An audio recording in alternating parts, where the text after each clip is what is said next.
Actually think I just found you guys maybe 3 or 4 weeks ago via, I believe it was Gemini AI, looking for some new easycore bands to Nice. listen to. How wild. That's funny. So if you could introduce yourselves and the role you play in the band. Cool. Yeah. I'm Matt, and I do vocals. My name's Kean. I play rhythm guitar. I'm Mauricio and I'm the drummer. All right, so we got vocals, guitar, and a drummer. Yeah, we have a guitarist who doesn't wake up before 3 p.m. He's definitely I 3 still, p.m. is mean, pushing it too. everyone's got their, yeah, sleep schedules, I guess. he's Yeah. definitely on his own wavelength. But he's a lot of fun. I wish he could have joined us. And then Ant, he's got some stuff with the family. Yeah. I was gonna say, Chris, you were like saying you found them on Gemini AI. I'm like, well, AI, I guess, is slightly good for something. And I was gonna say we pay them off to tell you. Yeah. It's kind of crazy. I like that people are finding things that way. I know. Well, It's I'd been listening to I was revisiting 4 Year Strong again. My older son wanted to go to I forget what they called the festival they had yesterday, where it was them and Silverstein, and they were playing All Rise or Die Trying. Mhm. Um, I was bummed I couldn't go, so I was like listening to them. I'm like, I need something new, and so I just kind of plugged it into Google, which then strands it over to Gemini, and you guys came up. So That's awesome. Yeah. Yeah, that's pretty yeah. wild. Now, I good you to mean, guys know. go maybe ahead. that just shows how small the genre is. I think it, I think it only kicked back about 6 bands. Crazy. Yeah. That But 40 you, Strong Festival must have been like super cool. I wish they would have done something like that over here because that album is amazing. Yeah. Mhm. what I'm hoping they're gonna do, because next year is 20 years for Rise or Die Trying. I'm hoping they're gonna do like some sort of anniversary tour on it. Yeah, that would Uh, be Cool. sick. Yeah, we love them. I think, Maddie, did we go see them together? Mhm. Yeah. Yeah. I think right after the most recent record came out. Yeah, they're rad. and now you guys are somewhat of a newer band. When did you kind of form and how did it come together?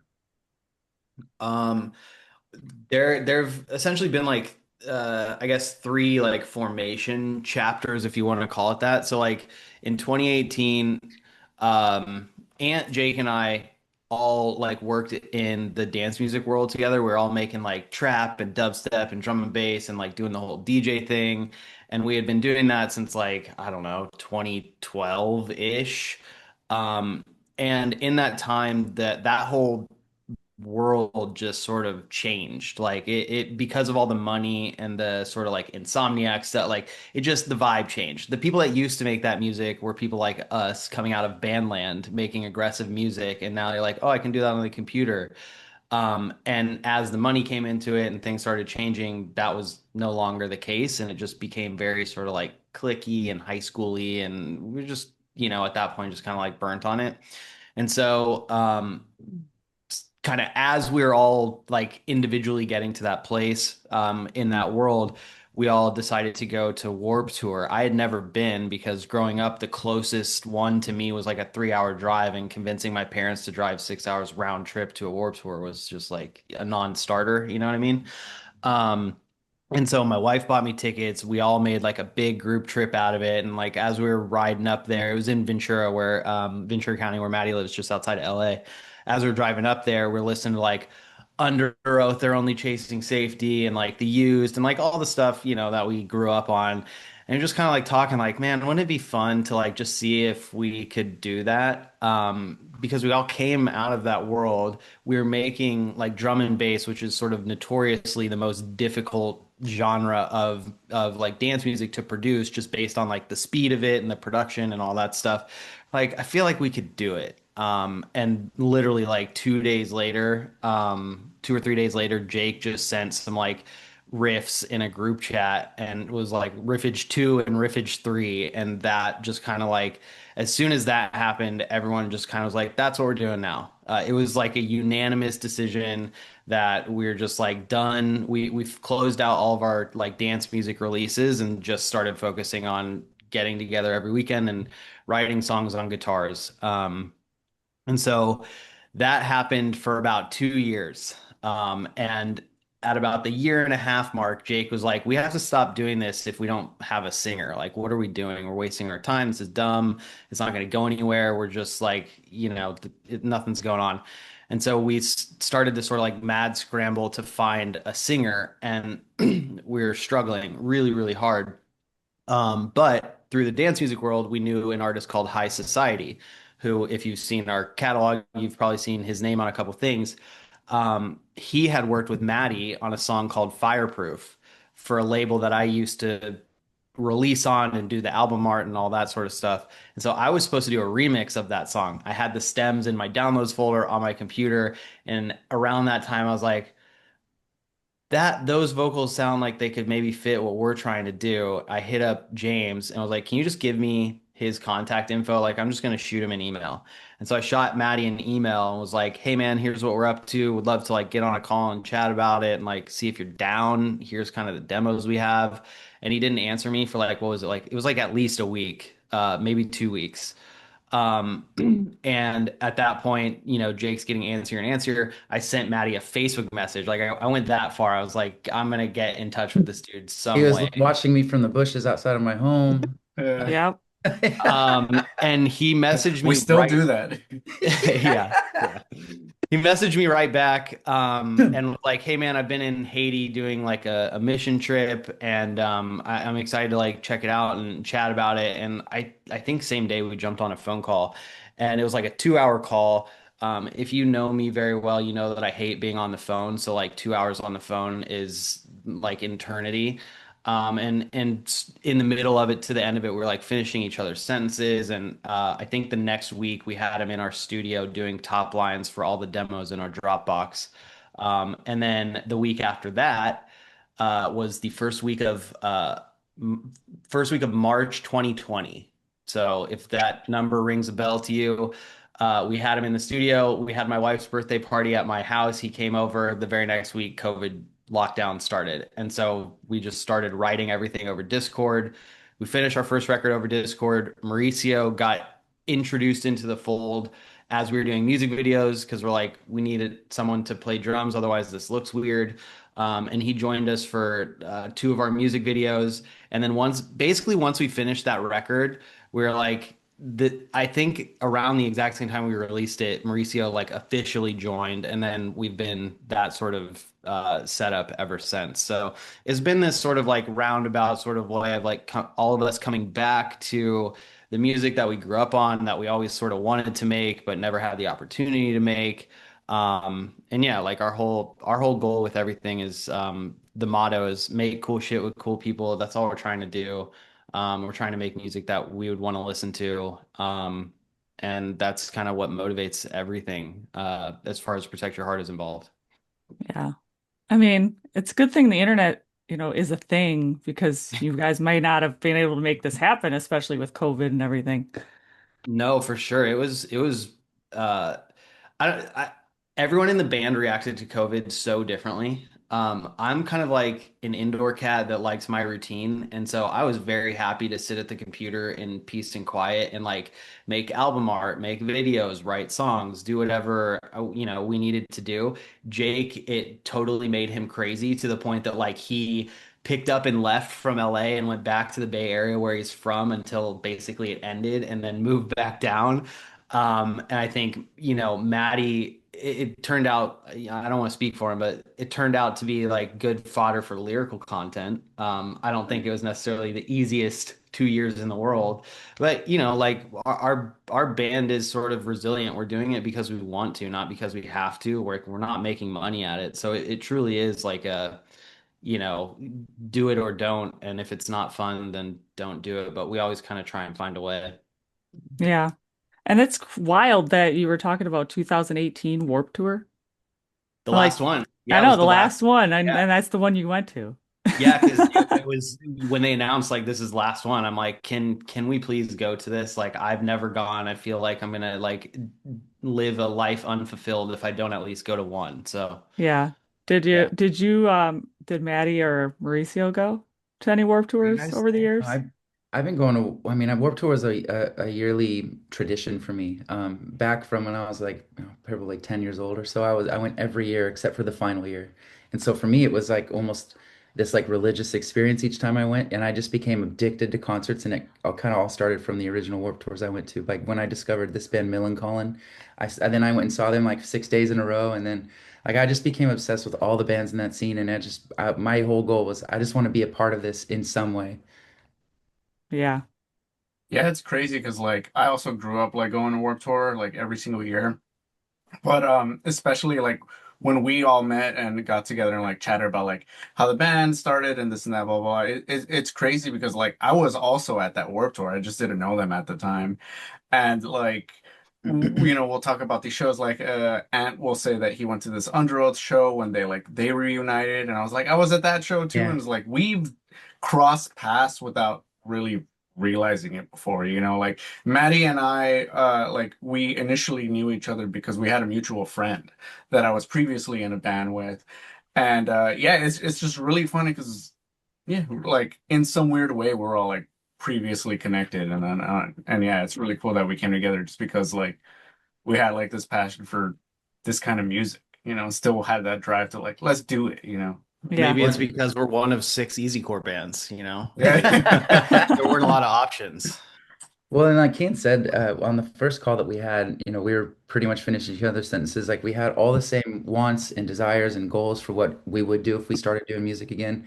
I had been kind of exhausted from doing music for a while. And so I was really adamant that when I met the guys, I'm like, I don't want to do this unless if we just keep it really fun. I don't want to lose sight of that. And I don't want to get it to where we take it so seriously that our measures of success are no longer coming from within us and no longer to share something with cool people. It's if we start looking at other sources of validation that, if we don't meet these benchmarks, we won't be successful kind of mentality, then I don't want to do this. And every guy in the band was like, we feel the exact same way. And by the first time we met and had that barbecue before lockdown, we were all just, I mean, we became instant best friends. Yeah. Well, that's good. Yeah. I was Yeah. gonna say, you guys were talking about how like you were at those shows and you didn't know it. We were just talking before this. I'm in upstate New York. Jess is in Wisconsin. We were at the same Warp Tour together in Buffalo and didn't even know it. Yeah. Um, It's Well, awesome. Back in we're making '05. jokes. We were making jokes yesterday at the music video. Like we didn't tell anyone what to wear, like what to show up in, but everyone just sort of like naturally showed up in some version of like black shirt, Vans or Converse. Like it's just Yeah, the like, it uniform. goes to show like birds of a feather, flock together and there's something to that. Every sort of musical style, every artist has their people. And I think that that's sort of like the unique power of music is it's unlike any other form of art where like actors are playing a character, right? So like you could love an actor, you could love a movie, a genre of movie, whatever. Like you don't know who that person is, but music and same thing with any sort of other like visual medium for the most part. But music, like it's so intimate and specific, and you're just kind of like being who you are. And so it does attract those types of people. And then, yeah, now with the internet, you guys mentioned MySpace, like even going back that far, like it made it a lot easier to find like your people, which I think is part of why music is the way that it is these days, where it's like success metrics are so much lower than they used to be by the simple virtue of like everything is so niche. Everyone has their little corner of the internet and they kind of stick there. Um, so it's like there's positives in that, there's negatives, but it just kind of is the way of the world. And it's cool that we are all able to. I mean, like I said at the beginning, I'm from Indiana. Like there's no way in world in which I should have met anybody that I'm in this band with, but it just sort of happened like serendipitously over time. And I think that that's the unique cool thing about music in general. Yeah. Well, it was meant to be, right? For Yeah, sure. that's what my wife always says. I'm a very big believer in meant to be kind of things. So, but yeah, so back in 2002, I mean, not 2002, 2022. Wow. I was really jumping far back there. And that was a great year for You're music, alive. though. I 2002 was graduated cool. high school in 2002. So, I mean, Dang. Spider-Man came out in 2002. Crazy. But back in 2022, you guys did independently release your debut album of Reintroduction. Now, Mhm. looking back at the band back then when you released that album, what do you think those versions of yourself, would most be proud of you, like proud today of, or personally or musically? I would say for me, it's that we did it. Like we wrote the songs ourselves, we produced them ourselves, we recorded them, engineered them, mixed, mastered, did like everything in this band is DIY. Like there's no money from anyone other than ourselves. There are no real outside contributors. We don't have like management. It is like what you see out there is coming off of one of our computers, just straight up. And for me, like I grew up playing drums. I was supposed to play drums in this band up until we got like 2 years in, and I had purchased one or two too many guitars and had written too many of the riffs. And Jake was like, "You're gonna play rhythm guitar, and it'll be easier to find a drummer than to find a guitarist who plays the way that you play." And that's just kind of how things worked out. So I think for me, it was like a personal accomplishment of like, oh, I can write songs on guitar, and I've never done that before. And it kind of forces you to have to learn how to play it live too.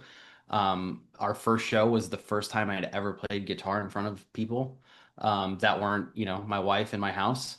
Um, and so I think that the cool part is that like we just found a way to do it, and I still think that like a lot of those songs still resonate with people.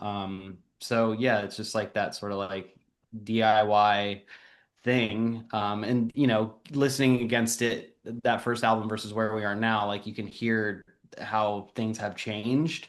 The But going back progression and for sure. listening to it, there's a charm to it, just like every band's first record. That first record, everyone is like, that's the best one. And I think it's because it's rough around the edges typically, and you're figuring things out. And that album was that. And especially with like Matty coming into the fold 2 years after we had written so many of those songs. It's like we just gave him a Dropbox and said, figure it out. Like you do what you want to do. Here you go. And that's kind of what happened.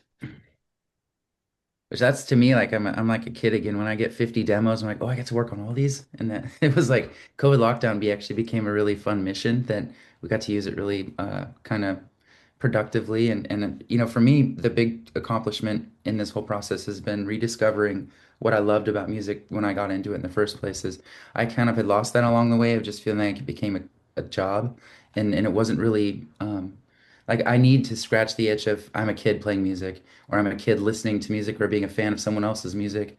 And if I lose that, then it just doesn't have then I don't really want to be a part of it. So I rediscovered that really quickly on the first record and I listen back and I can see or hear, how much more joy I had in performing that I didn't have for a few years before. Yeah. Yeah, that first record was a really cool time too because like I'm a very like reserved, like shy person, you know? So like meeting these guys and like them essentially like sometimes they like force me out of my bubble. But it's really cool because like with the music of it, like I used to write drum parts, for example, like and it would just be me. Like I didn't have like any outside perspective on it or anything. And with these guys, they're like, "Oh, maybe you should try this and that," and it's great to help me out of that like comfort zone, especially too, because the other couple weeks ago, I was at Kean's house and I was like, "Hey, I'm kind of stuck on this part. I don't know how I should write it." And he's like, "Oh, let's try this," and it's just great because like it's a different workflow with these guys ever since like I joined them, and so it's really cool to just be in such a collaborative effort. Like, and yeah, it's awesome, man. I love hearing that you guys are all collaborating together. Sometimes Yeah. it's just, certain people have their parts, but they don't really collaborate in the process completely. That's the gift and the curse of everyone in the band, or at least like the producers in the band coming from producer world, is that like if I have an idea, I can put it in the computer and map out a full song and a full idea and send it off to everybody. And then, basically like Marie, like we'll program the drums in MIDI and we'll write all the guitars around that, but then we'll give it to Mauricio. He'll play it and record it in. and then we'll basically align all those things, and then we'll go to Anthony's house. He'll engineer like the actual guitar and bass recording. We'll do all of the final stuff over there, and then once he's done, we send a version of that to Matt, and Matt goes into that booth that you see behind him and does his parts, and then sends it back to Ant, and then Ant mixes and masters everything, and like that is the process. So it's like jumping from room to room, computer to computer. And we like to try and get in the same room as much as we can, at least for like finishing stuff. But I find it not to be super productive to have a bunch of people in a room when you're like throwing spaghetti at the wall. Like you kind of need to like get the core idea down first before you share it. Because if too many voices enter the idea too early on, you get just like chaos and something that doesn't make sense. So we've, just over the years, we're just lucky that everyone knows how to play the instruments and produce and jump in the computer and like get to a place where I can like make a song right now and send it off and go, do you like this? And if everyone says, yeah, that's sick, then we move to the next sort of stage of production essentially. So it's evolved over the years and transformed a little bit. But where we're at right now is by far the most like dialed efficient version of that, where it's like, yeah, we're getting, I don't know, every band says this, so take it with a grain of salt, but I feel like the music we're doing now and the stuff we've released this year and the stuff that's going to come out through the back half of the year is like stronger than the last album, which is stronger than the last album. And I think part of that is, one, we're just getting better at knowing what we want to sound like and how to pull it off, but two, we're just, our workflow is better. And so we spend less time like noodling stuff, and it's more direct and like, here's what we're making, go make it. And that's kind of also what allows us to like put out a lot of content quickly because we don't sort of overanalyze anything. Well, that was one of the first conversations we had when we wanted to just kind of map out like if we're going to do this, how do we want it to look? And one of the first conversations we agreed on was, whoever the best idea comes from, that's the one who wins, and that we have to remove all ego. And I think everyone's done that really well, where we don't noodle on stuff like Kean said, and we don't nitpick each other's parts. We just kind of there's a lot of trust in that.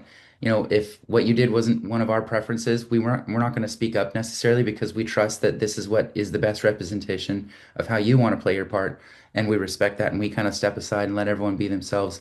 But we also, as a group, when we write, we don't overanalyze anything. We just where if whatever the best idea in that moment is, we don't really sit longer than that. We're like, all right, let's move on to the next thing because we're not gonna, it's not gonna be the last thing we write, and so We Yeah. we also do don't the have to thing get too too where attached. like, yeah, sorry. No, we also do the thing too where it's like if someone feels really strongly about an idea, we like run it. We like try it and we're like, it's not gonna hurt to see if it works out or not. And if it does, cool, we pass. If it doesn't work out, we're like, all right, let's revisit that. And Yeah. Now I want to jump back because you were talking, you guys released two songs so far this year. One was Distant Noise back in April, and then Let Go more recently in June.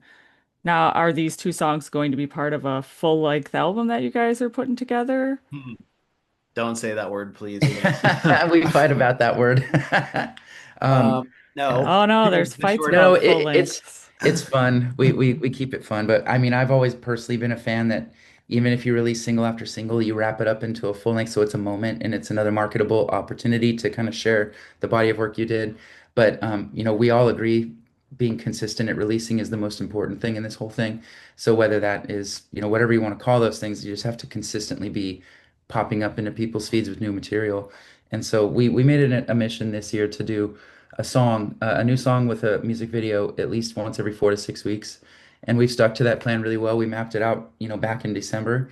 And our first release we went January, I think March, April, and then so we've done about five or six songs this year.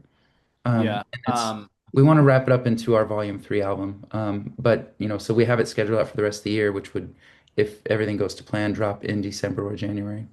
For us, album is kind of I think because we think of it in the old school, like go to Best Buy, have the album liner, that experience, like that is how we think about album, which is not necessarily what exists in the world today as far as album. But what we're gonna do and what I think makes sense given the current state of things and just how we're treating these songs is like we'll package them up at the end of the year under this like there's another band that did this that was really clever about it that it's like volume one, volume two, or some version of that. And so rather than have to think through like, oh, is this a lead single? Is this a B-side? Is that do we need an acoustic thing? Like instead of thinking in that vein, it's just like we're just going to make it easy for you to consume all the songs we put together this year in one package. And that, if you want to call that an album, have at it. But it's not really, we're not really thinking about the construction of it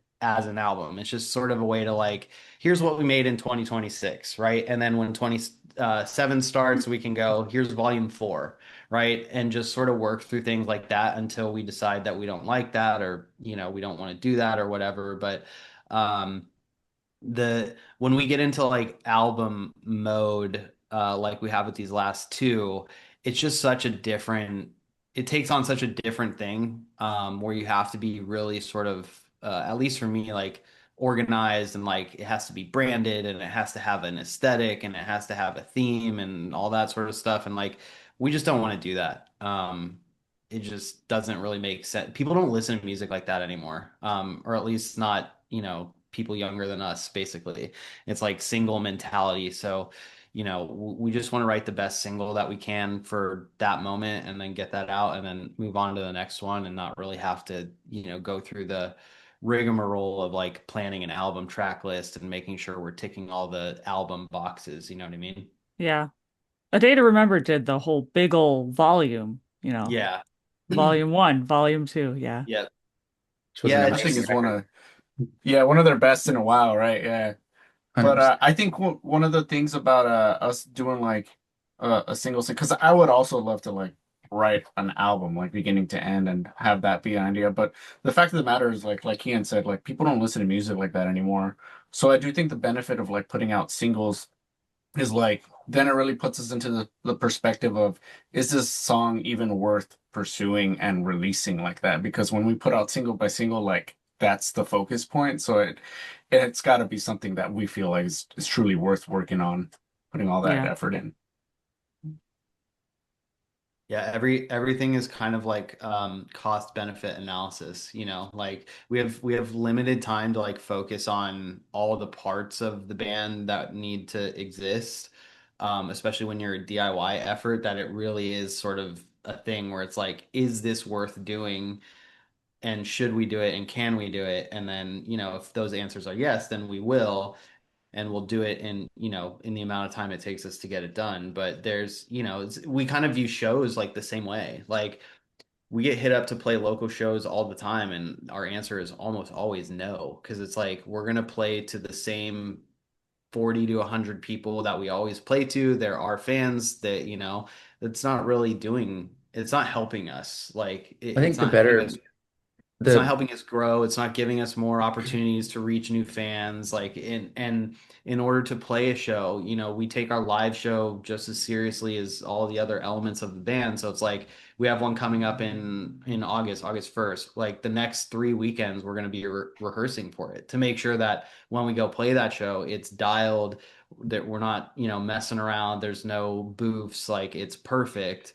And so if the opportunity cost is essentially rehearsing versus working on this music video or recording or writing new songs, like, we're always sort of doing that balancing act of like what's the most important thing, what's gonna make the biggest impact for us. And with when it coming back to like the album idea, like the albums, they don't really do that for us in the same way that like being consistent with singles does.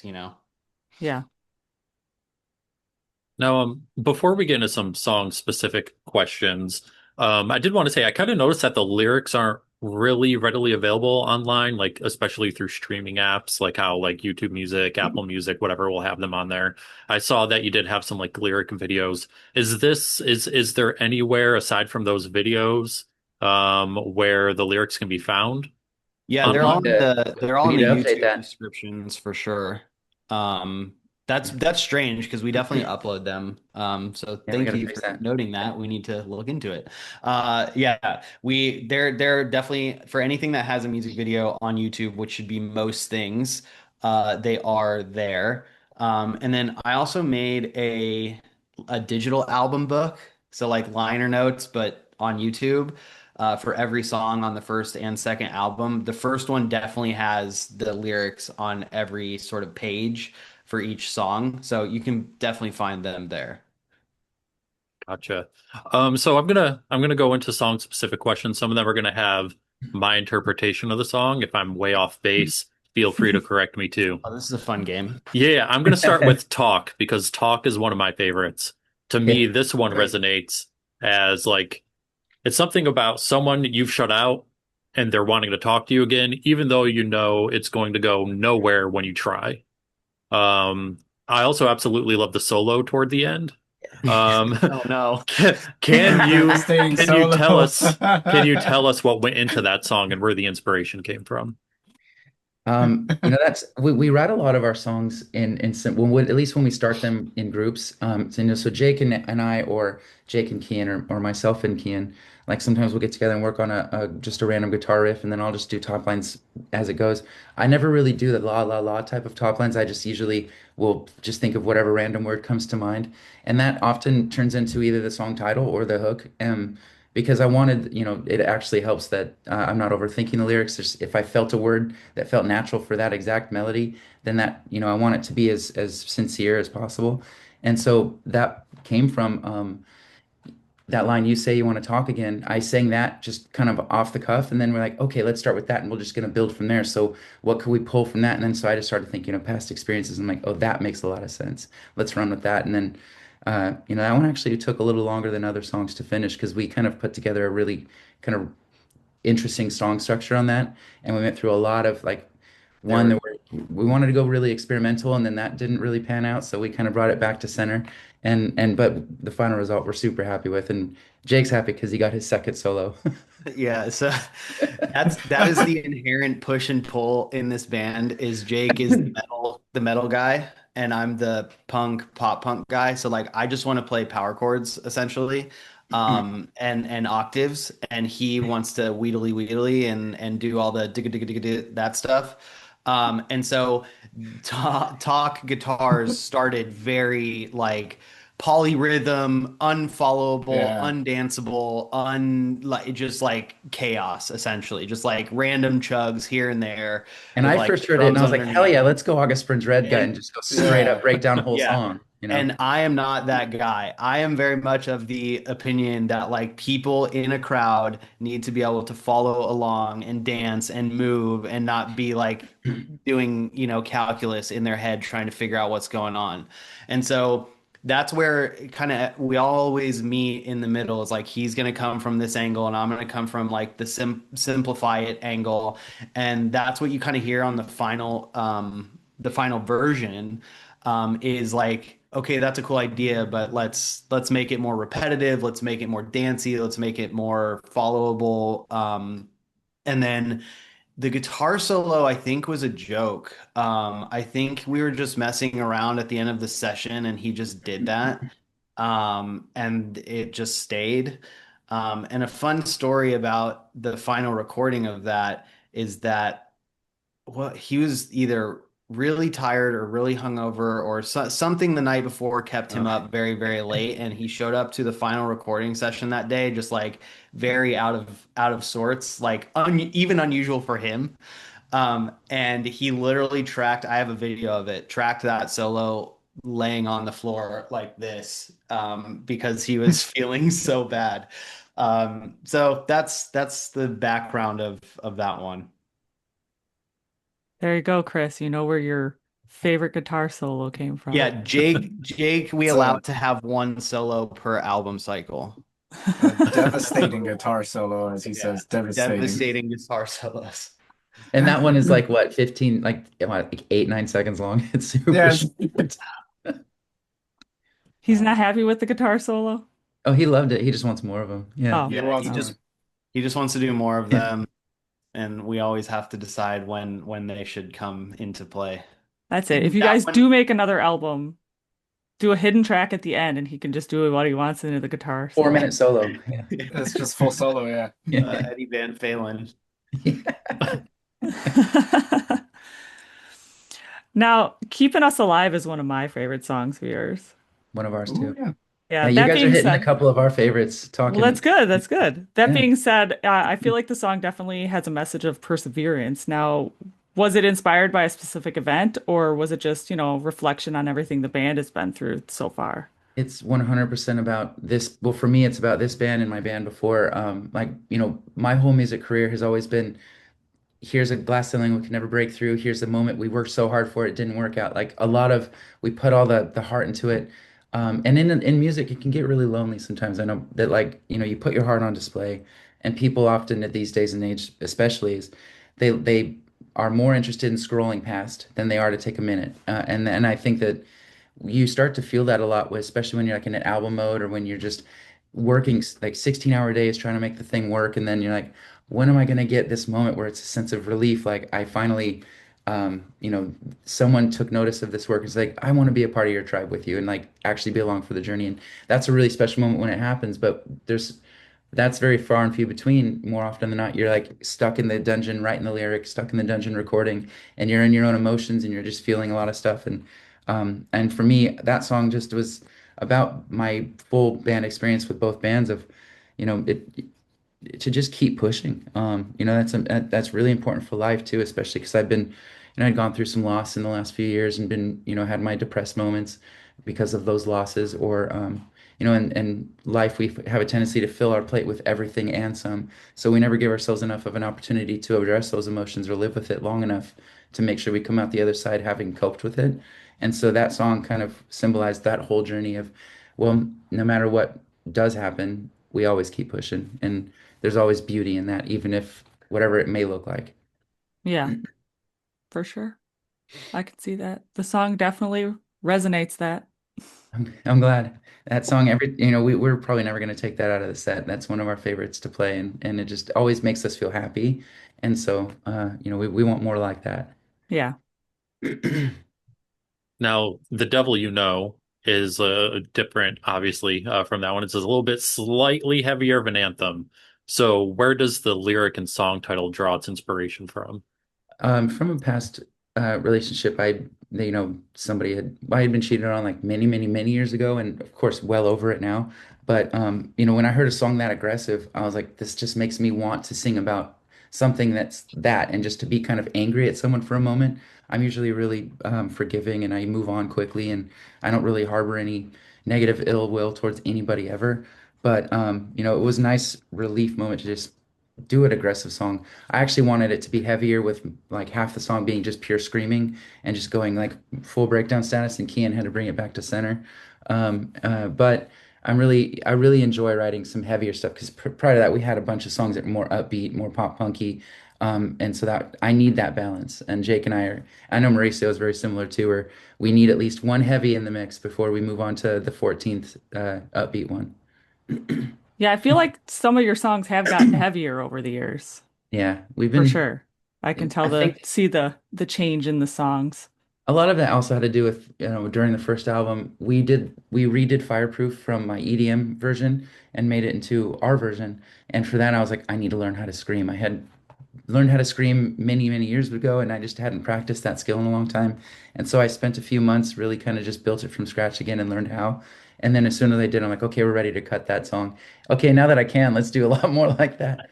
And they keep bringing me back to center because I'll always show demos with more and more screams, but I think we found a good balance there. Yeah. Yeah, I mean, for me, the heavy stuff, like I like the heavy stuff. But for me, there's always like a balance. I like the like Distant Noise is a good example where it's like it's drop B, it's down there, it's it has its crazy breakdown at the end, but it's very sort of like rhythmic, syncopated, like pop inspired in the verses and in the definitely in the chorus.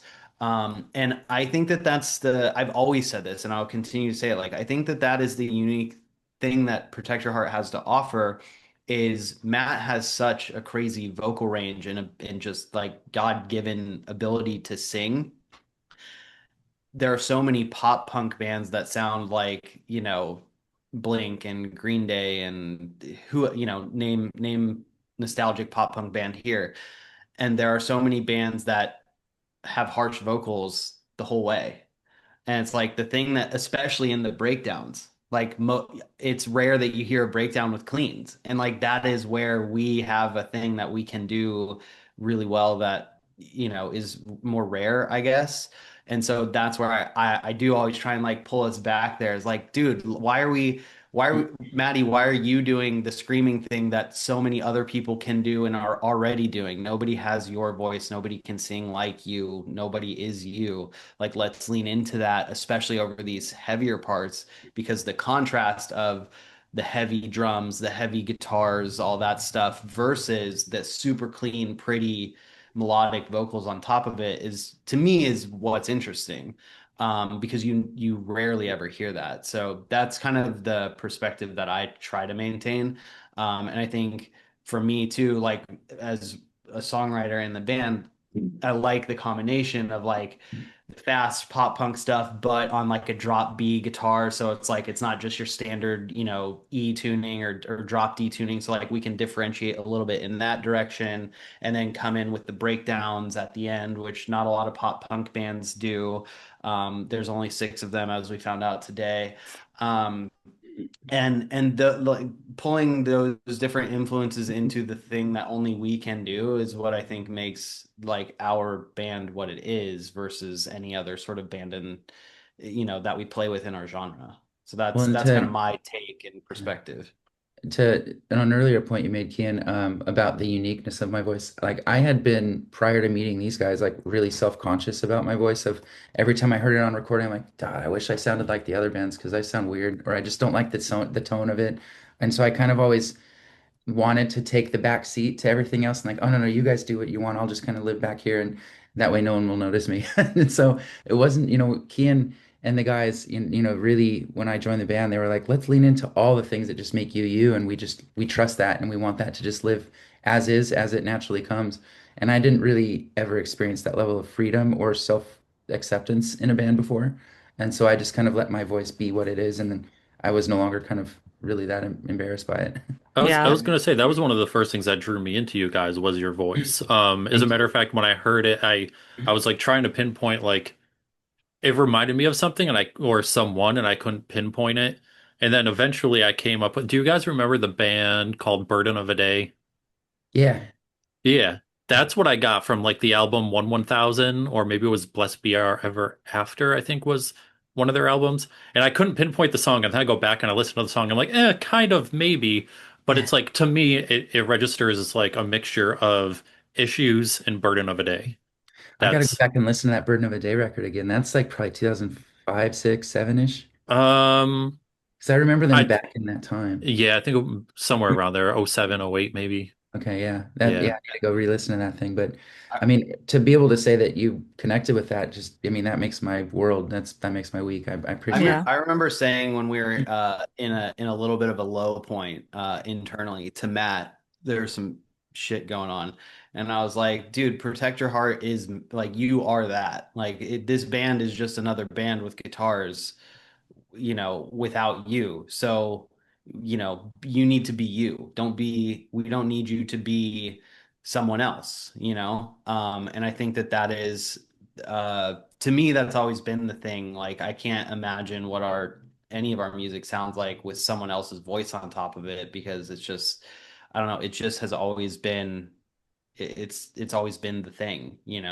And anyone can go buy the guitars and the drums and the plugins and all the stuff that we use to make the music, but no one can go buy Matt's voice. And that's true of any band, but I think that leaning into those unique characteristics that make your band sound like your band is important. And yeah, I always try and like champion that idea. So that's where I kind of push back on the screaming because it's like if it suits the song, sure, but like it's not interesting or unique or new.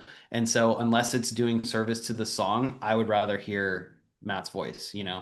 He's helping preserve your beautiful voice. it. Yes. I'm Thank you, being a Dad. good friend. Yeah.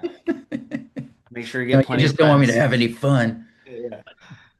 I've got one more song specific question, and this is The Worst Is Yet to Come. Um, one of my favorite songs of yours, also a similar song title with the Nice. band Still Yeah. Remains, if you know Still Remains. I know them. Yeah, I Um, know a few songs. yeah, they had a same title. Anyway, so to me, this song was about kind of like people letting you down or stabbing you in the back, and like you're just kind of accepting it, thinking it's better off alone. How far off am I No, with this that's one? we I think we try to keep our lyrics close to on the money so that we want people to digest it on first listen and like I get it and feel it. And that song definitely is right on that vein is I think the older you get, the more you realize it's just part of life and that's going to happen regularly. Not that people have any ill will, it's just the way that the world works or that people have other priorities and sometimes it comes across, maybe differently than they anticipated. So you kind of have to take it all in stride and just be lighthearted about it. And that song, I know it's a little less than lighthearted, but it kind of has that kind of charm to it as well of just like, eh, I'm good. I'm gonna be all right. And sometimes you just have to take it all that way. Yeah, that's how I am some days. Yeah. I You think we can't all change things Yeah, you sometimes. can. And you'll never change people. You can and only people change how you suck. perceive And it or how so, you work with it.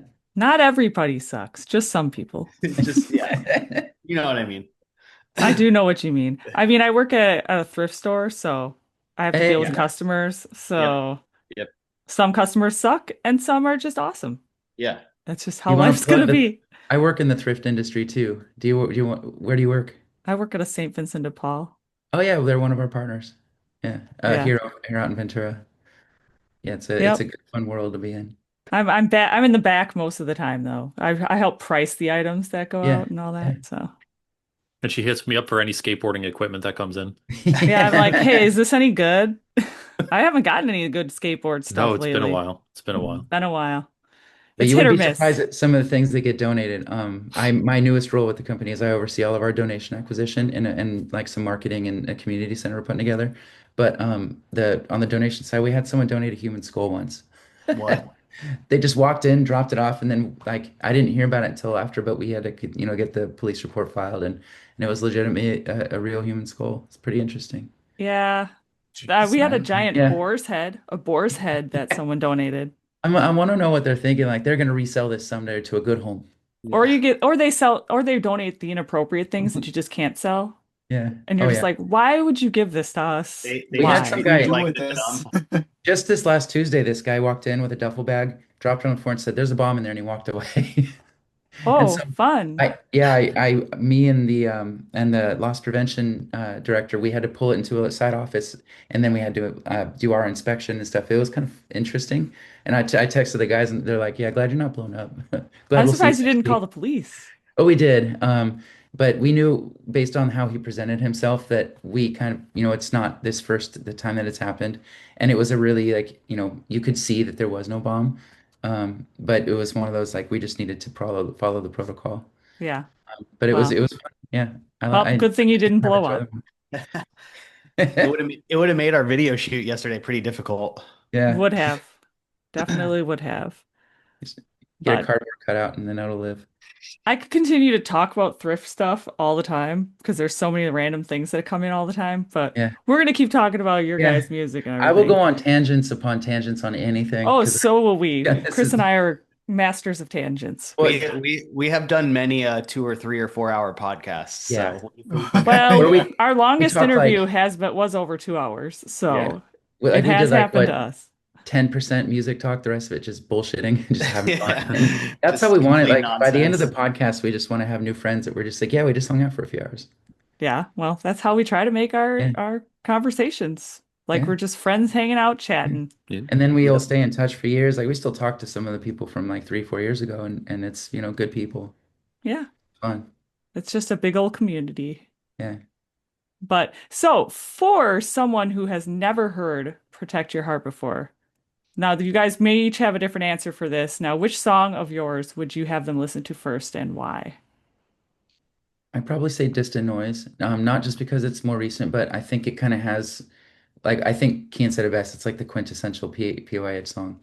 When we wrote it, we knew that like this, it had that same vibe from um, what's the song we talked about earlier that Worst is yet to come. Perseverance. Or Uh, talk. Another one. As you see, we Keeping, had a long day keeping. yesterday. Keeping Keeping us us Yeah, alive. alive. Like keeping keeping us us alive. alive when we wrote it, we loved that it had a bounce to the chorus and it just kind of made you feel happy and it was upbeat and we wanted to write more like that. And that way it has enough of a heavy, you can headbang to it, but you can scream your lungs out to it, and it has like kind of just a little bit of everything. And then every song has to have a breakdown of some sort. Like that's we love that part. So I think that would be probably one of my first choices. Yeah, I was also gonna pick Distant Noise. There's just something about that song that just kind of has the perfect mix of everything we probably have to offer. And like I tend to lean towards our songs that have like more of like the bouncy vibe instead of just like, oh, like this song is heavy, like it's a headbanger, like just like a bounce to it. The other one I would think of is The Worst Is Yet to Come, has like a good bounce vibe to it, but Distant Noise is just like it feels good. Like I love that song. I think that would be the first one I would push to anyone.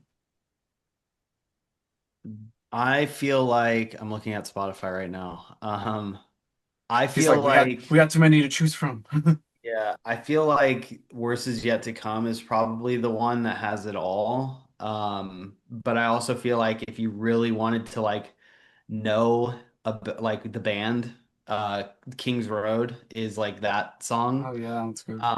which is relatively new, and didn't get as much attention as some of the other newer ones, but that song was written kind of about like the formation of the band itself, and there's like clear references to how that to the story I told you earlier in the lyrics. And that one literally took us what 5 years.4 years to finish because it just like never we just never got it there until recently. So but yeah, I feel like if I were gonna tell you like what our band sounds like, it's probably The Worst Is Yet to Come, or Graffiti Heart's another good one that's pretty right there. Oh yeah. Good That choices. All good that's my girl's choices. favorite song, Graffiti Hearts. Nice. It's that one. That was what we open our set with, and it's super fun. Yeah. Super fun to play live. I'm just with Mauricio. Like I like and I write a lot of the like this type of vibe that you hear in our stuff. That's mostly coming from me. And I just like those songs where it's like that is sort of the crowd can do that to it. So I think that Graffiti Heart does that really really well. Yeah, I've always been a crowd participant, when you have to jump at a show. I have to Yeah, I love songs that I can jump to. yeah, It just feels great. It just feels great yeah. being a It's just part of fun. it. That's how Yeah. I lost this tooth. My brother and I were seeing this band called Blindside, if you've heard of them. And the last song of the set, very last breakdown, my brother's elbow and my face collide. I was headbanging a little too in the wrong direction, and then he just was doing one of these in the pit, and boom, just like a chiclet, just kind of bonked out of my face, and there it was. We You found it can't later. even tell. You can't even tell. Oh, yeah, I had a good dentist. Hilarious. For you two, what would you think would be, same question for you. For me and Chris, If you were to hear a song and you're like, that's the one that they would be defined by. I don't know. Probably the one that I said was my favorite was Keeping Us Alive because I really Nice. like that one. I do That's a good like one. the bounciness in it, Yeah. That's a hard question for me to answer because I'm the one I'm going to listen to a song and I'm going to go through the rest of it and I'm going to send all the songs to somebody. So that's a really bad question to ask me. I'm pretty sure when I discovered you guys, I sent, well, I don't remember the first song I sent You said my talk to me. girlfriend. I You sent said Talk to talk to You. me. I sent like five in a row to Cassie. I'm like, oh, this one's good. Wait, no, this one's good too. No, now listen to this one. And she's like, can you chill? Um, We like that though, because that was That's always so like kind of cool. our goal, a little bit more so when we were starting out than it is today, is like have every song like have its own vibe and like just try like experiment essentially. And we found that people would tell us that about the first record a lot is like nobody could there was no unanimous like favorite song. We have songs that like we didn't even do like video for or like didn't even like they were album cuts essentially that people like that's my favorite song. I'm like really like that one of all of them. So that's cool to hear because that was kind of the intent at least for the first record. And then I think Gradients too, like because we kind of wrote it like singles a little bit, it's kind of all over the place as well. So not having a favorite like standout is probably not the worst thing, I guess. Yeah. Looking at my message history, it looks like the first song I sent her was Embers.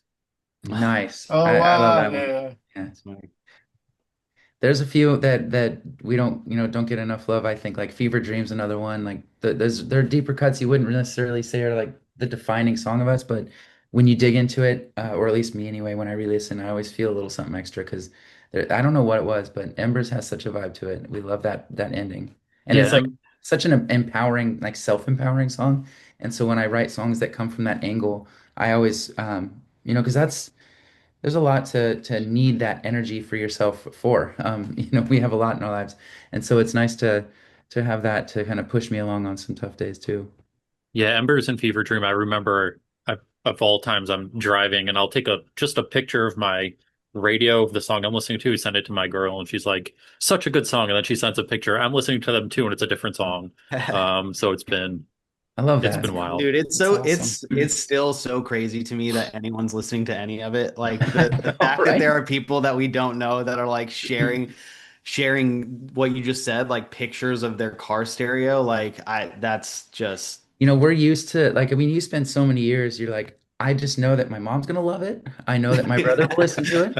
And my cat Teeny, she's my listened to wife all will of our tell me songs it's and she good. she only runs away during most of them. And so it's, that's kind of like so to kind of get to this point of like people really enjoying and vibing to it and sharing it and like kind of taking it as, once you release a song, they're taking it and running with it in their own way. That's a really cool thing to be able to say like we were able to share that with people. Yeah, I Yeah. think I think that's the cool part Makes of it like the fun. DIY thing too, is like what so much of what you're listening to started in this room like that you're looking at right now, or Jake's, or like it's wild to like go from my third bedroom to like people who I've never met, like sharing it around. Like that idea, it will never cease to like amaze, because it's just you don't expect it. Like when we're sitting in here like plugging in and like figuring shit out, we're not expecting that happens. We're just trying to make something cool in that moment that we like. And then to see it, take on a life of its own outside of that once it hits the internet. Like we've all been in this game for too long at this point. I'm not going to assign a year to it.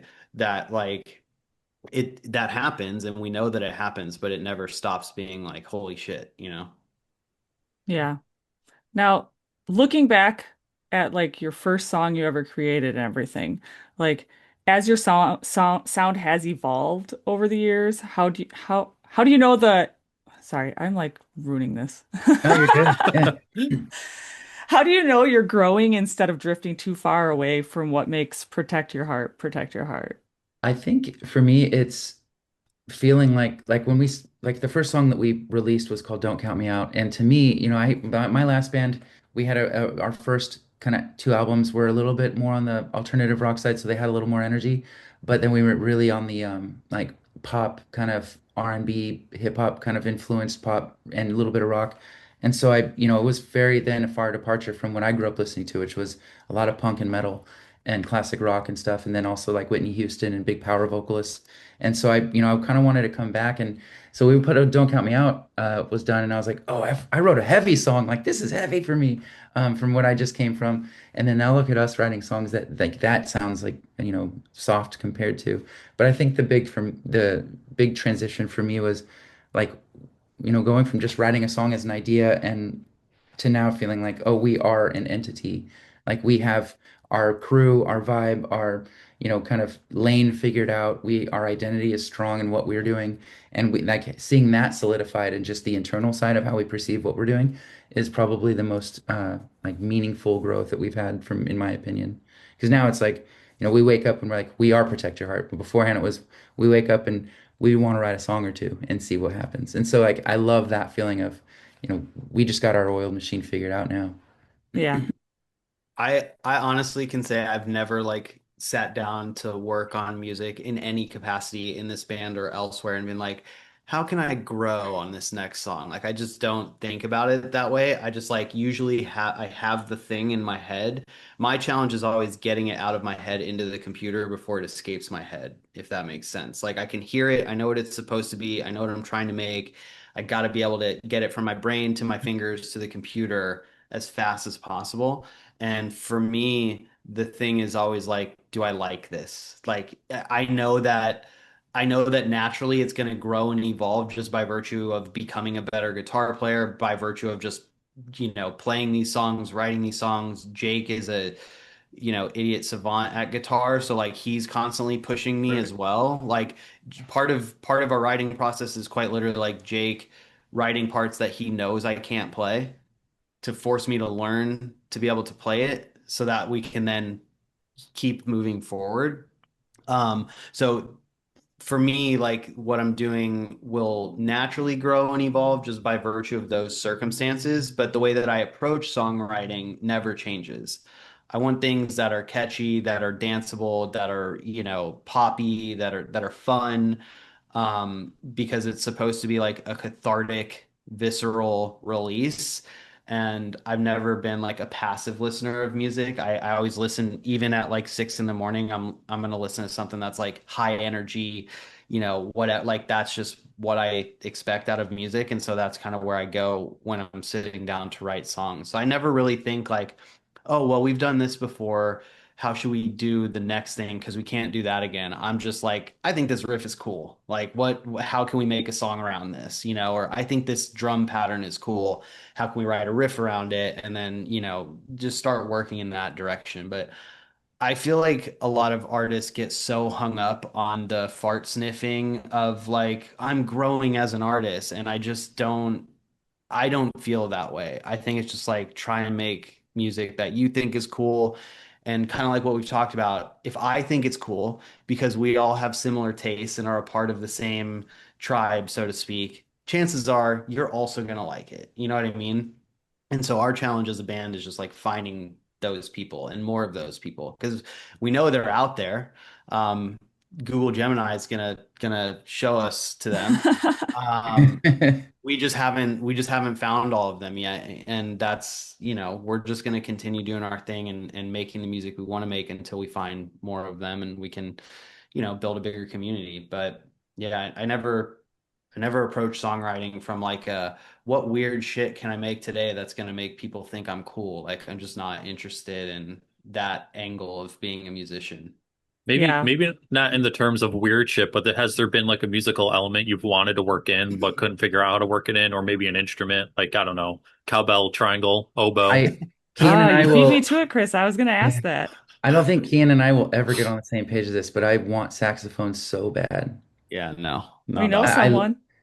yeah. See, like I would put sax in like half of our songs. There's like sax solos are one of the coolest things ever created in this world. Like I just love them. But Kean's not a Um, fan, not for this. If you want to make some like weird 80s synth pop, like have all the jazz you which I want. love But that stuff. I I mean, we did have Saxel Rose on the podcast, if you know who Saxel Rose Yeah. Yeah. is. yes. Yeah. Um, Not really, because I feel like I did all that with the dance music stuff. Like I figured out, or I had to figure out how to use different elements and instruments. And what's cool about Protect Your Heart is if you pull the like playable instruments out of it, right? You pull the guitars out, you pull the drums out, you pull the bass out. There's a lot of other shit going on in the music itself that you don't hear necessarily, but they're there. They're like production tricks to help make things feel bigger, to help fill in melodic information, like all kind of stuff that we learned from producing dubstep and drum and bass. Like there's little layering techniques to like make things sound the way that they do.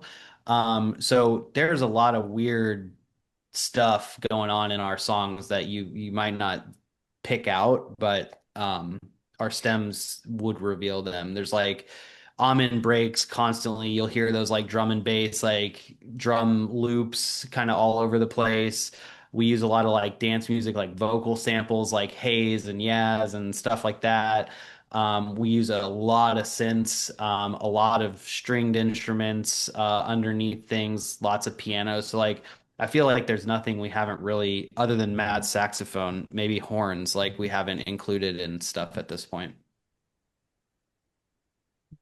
I think part of like our progress as a band is like aside from us trying to like push our limits to what we're able to play. I think the best part is like with every song that we write now move like since the beginning of this year, or even when we did Gradients, I feel like each of our voices is in every song we write now. Like mute, like my style, Kean style, Matt, Jake, Ants, like we all have like our own little input into it, which like makes it like the super cool saucy soup, you know? Because I always think it's really weird when you can hear like certain songs, or especially when you know bands well enough that you can tell who wrote what, you know.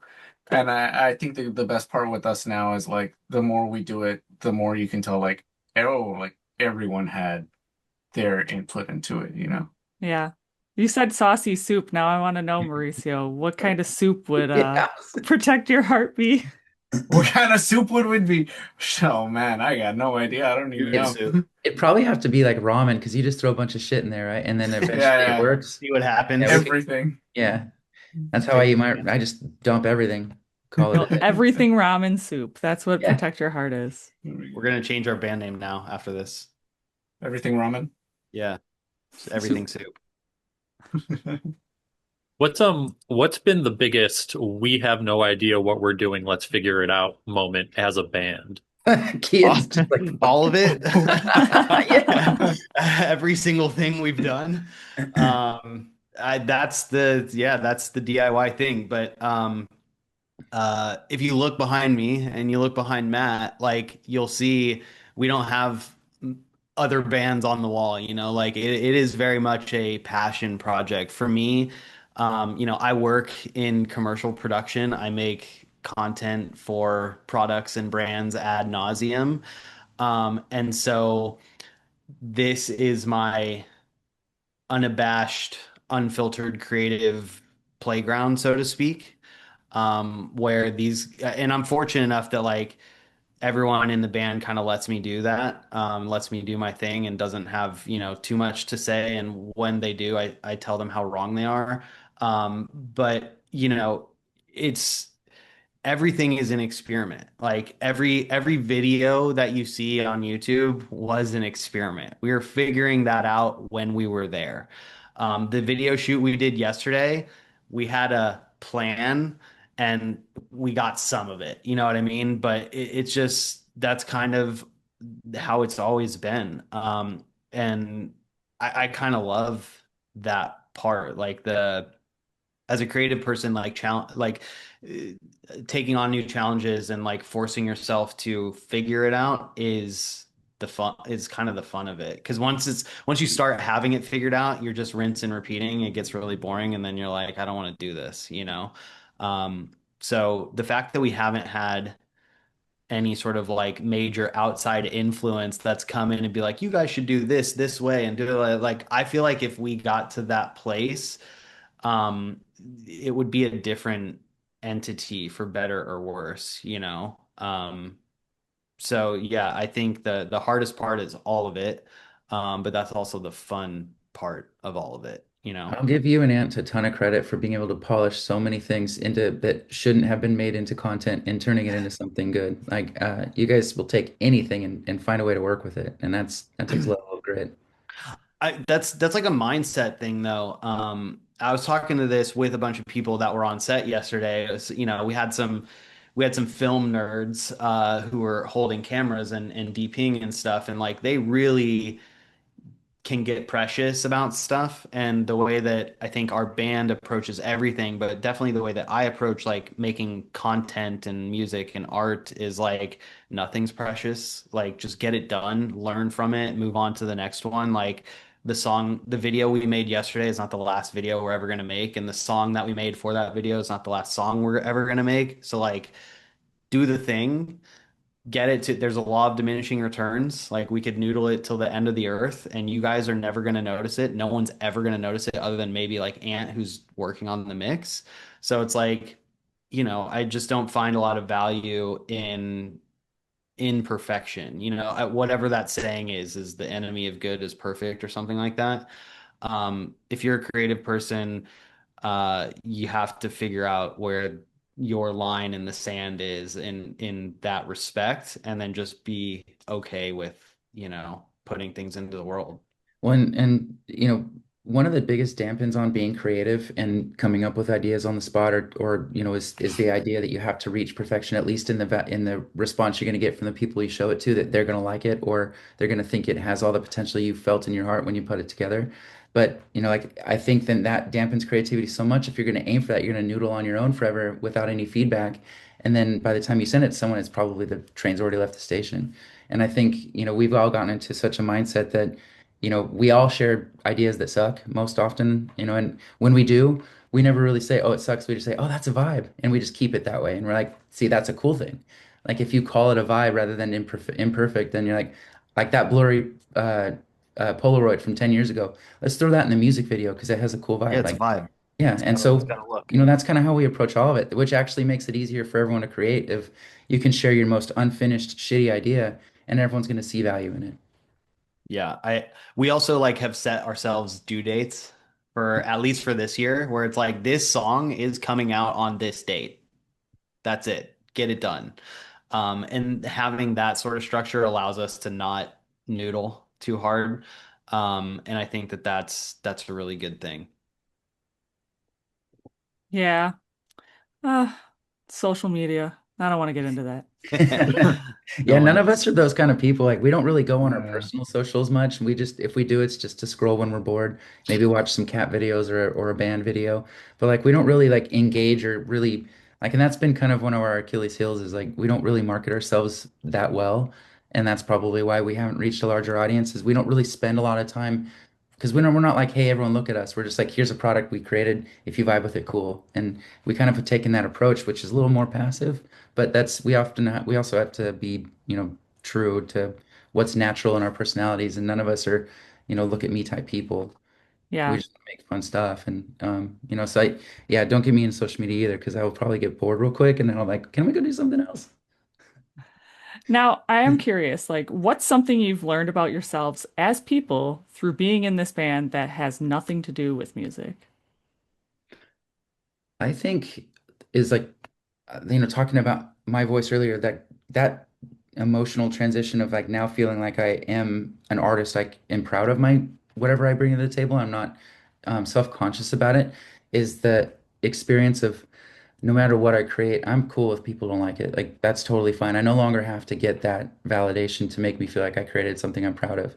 I'm just proud that I made something, and I'm just proud that I kept doing it, even when I have all these other things on my plate that would tell me normally, hey, you're too busy to do this. But I made time and saw it through and made something that I am proud of because I got to do it with, four of my best friends. And so like that to me is everything. So I think there was a lot of empowering growth there where that applies to other aspects of my life. Like at work, if I create something and I know it's not perfect, I don't care who has what to say. I know that we're going to work it out and it's going to be good in the end, but I'm not afraid to be told that it wasn't good. And I Yeah. think that that is a really powerful place to come from. You start to create better stuff as a result later on. Anyone else? Mauricio, you got one? Yeah, I don't know. I think for me it's just uh I guess like I'll tell friends and family, oh, we're working on this project, like we're doing this video, we're doing this music thing, whatever, blah blah blah. And they'll be like, "Oh, you guys do everything yourselves?" I'm like, "Yeah, it's all in-house essentially. It's us beginning to end." And they'll be like, "That's a ton of work." And and like it's weird because to me, I'm just like I'm out here having fun with my friends, and then it kind of just puts into perspective like how much we really put into it. And yeah, I guess for me, it's just like the realization of like how much I just love doing something like this, or even learning new things. Like I've learned a lot of production stuff from Kean that I didn't know how to do before, or even things from Ant. Like or everyone in the band has shown me like music production programs that I wasn't comfortable or familiar with before. It's just like I just love learning new stuff. And I just didn't I don't know. I guess I never really realized how much it really is. Like it's a ton of work. But it's just the fact that I love doing it with my friends. Yeah. It's our get rich slow scheme. Yeah.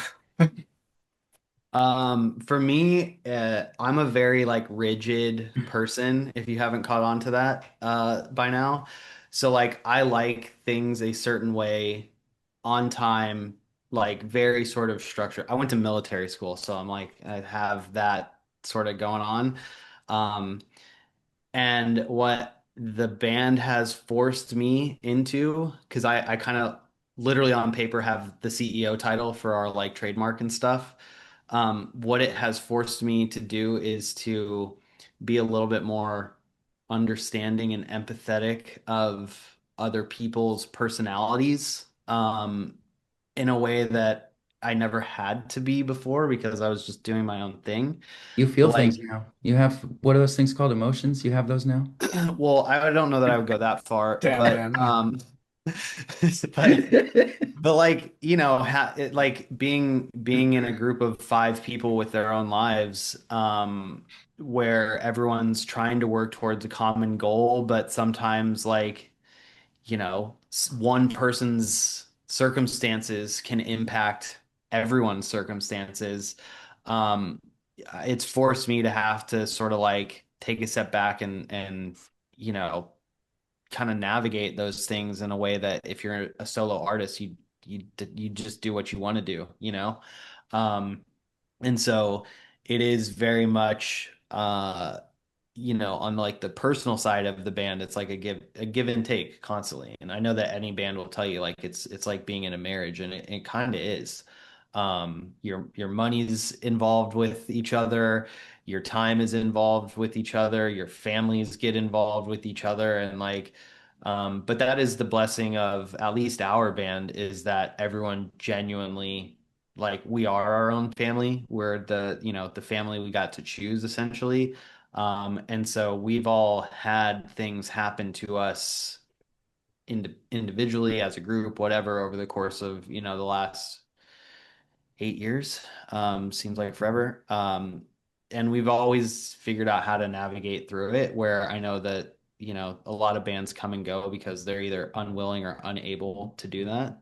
And so I think just the fact that we're sitting here today, and feeling like we're like actually making progress, more so than we have, in years previous, I think is sort of just an indication of that, and that I think we all, in our heart of hearts, believe that we have something to offer here, and something that's worth investing the time and effort and energy into, personally, emotionally, whatever.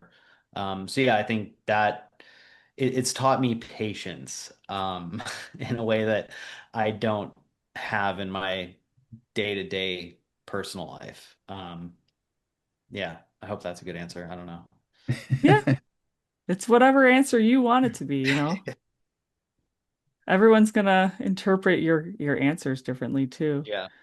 And you're talking about like family. Well, Chris is like the little brother I never had.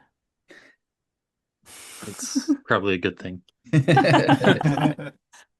Yeah, I know, like I know that we all kind of feel a version of that too, like within our band. I think some of us have brothers and sisters, and others don't. But I don't think any of us are particularly close to our brothers and sisters. So this is kind of that, I this am. thing. You're, I think, the outlier. Yeah. My Um, brother's my best bud. yeah, but yeah, this kind of gives us a version of that, Yeah. And now you did mention you guys had a show coming up August 1st. Now, are there any other shows in the works? Do you guys have any plans for touring at all in the next year or so? We would love to. The thing is we just want to, like I said, like we want to make sure that the shows that we're playing make sense for us to play. Like Right. that there's going to be some version of it being worth it, whatever that means. And for us, that is not necessarily like monetary. I know like a lot of bands tour and play a lot of shows and stuff so that they can, push t-shirts and tickets, and sure, that's great. But what we're more interested in is, like I said, like just growing a community outside of the one we currently have, because we're constantly talking to and playing for the same group of people that the algorithm has decided like us enough to serve them our content all the time. Um, but no major plans right now, because we're just sort of focused on, these songs, these videos. The show on the first is like we're going way back and going 100% DIY independent, no promoter, no nonsense. Like it's literally, do you know the band Sink In? So I feel it kind of sounds familiar. we played they had us on our very first show. They took a little bit of a break for a couple years and are coming back, and they're like, we're gonna play in Los Angeles. And so I just hit them up on Instagram like, we're down. And so they rented the venue, they're bringing the sound guy, like the whole thing. We're gonna, do it ourselves. And if all goes according to plan, we will record that and put it on YouTube, because I have long felt that that's actually one of our biggest like setbacks, is that for all intents and purposes, we're an internet band. Um, because people can't see us play live unless you're, on the West Coast essentially. And even then it's like, we're pretty picky about it. So we're gonna record the stems, and then have some cameras going and hopefully be able to do like um a live show on YouTube basically. So Yeah, that'd yeah, be cool. that should be fun. Chris and I have always thought of having like someone come on and play an acoustic live set for us, That'd be cool. Do it. Yeah, good idea. but we have yet to make it happen. Yeah, the show stuff is tough. It's expensive. The logistics are hard, and similar to being in a band, trying to get everyone's schedule in lockstep is like a nightmare. So Yeah, we still have to get Jam XP Festival started though. Yeah. Yeah. we'll be there. Let us know. Oh, look at that, Chris, another band that wants to come on and play our little music festival. If we actually tallied up everybody, I think we'd have quite a full bill It'd have to be at this like point. a weekend It would festival. have to Yeah. be a weekend Yeah. festival. It won't be such a little festival anymore. Yeah, it'd be awesome. It'd be big. Never know. Massive. Maybe someday, right, Chris? Maybe. That's where we find out what it's really like to go broke. I'm already kind of there though. Yeah, Yeah. as we all are. Start a So band. Yeah, exactly. so just kind of curious, what's been your most memorable moment while performing as a band? Or have you seen any crazy stuff while performing? I think it was for me it was really cool when we headlined Viper a couple of times, or Viper Room in LA if you're not familiar. And it's a solid size room, 250 for us. That's big, and we sold it out as a headliner twice. And that to me, like I've played so many shows to just the bartender, and I've gone on tour with my old bands, and we've played to the merch people, or even the other band wouldn't watch. It was like it was always, there were so many shows in every band's career where there's an empty crowd. So to be able to just play one of our very first headline show was at the Viper when we sold out. To have that be the first headline show we did was really special, to kind of just see all the community that we've built kind of come together and connect with each other, and just it felt like a really good atmosphere, really good energy. Yeah, I agree with that. Because it was just like that was kind of the first moment, the first like on the live side of thing where we felt like holy shit. Like how is this possible? But also it kind of was like, oh, I guess we can do this after all type thing.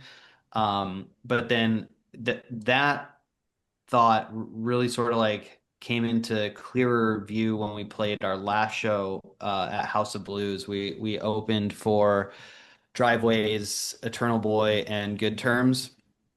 Um, and we were the opener, but the room was full when we walked on stage. It was another like sold out thing, and it's a real venue. It's House of Blues, full room, biggest room we had played to date, and probably like one of the tighter, better sets I think we've had. Granted, we rehearsed quite a bit to be prepared for it, but like it was one of those things where it's like we can do this at that point. Like we did the thing, we did it well, we did it to a bigger room full of people. We made new fans. I don't think we've ever made as many new fans from a show as that one.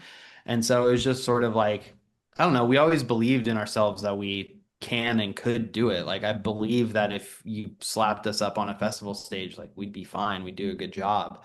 But that was really a moment where it was like you saw it. Like you couldn't really argue with it at that point. So I think that for me, that was one of those moments where it was like, all right, we got something, we're gonna be okay. And that, I don't like the live side of things, candidly. Like I'm not the best guitar player.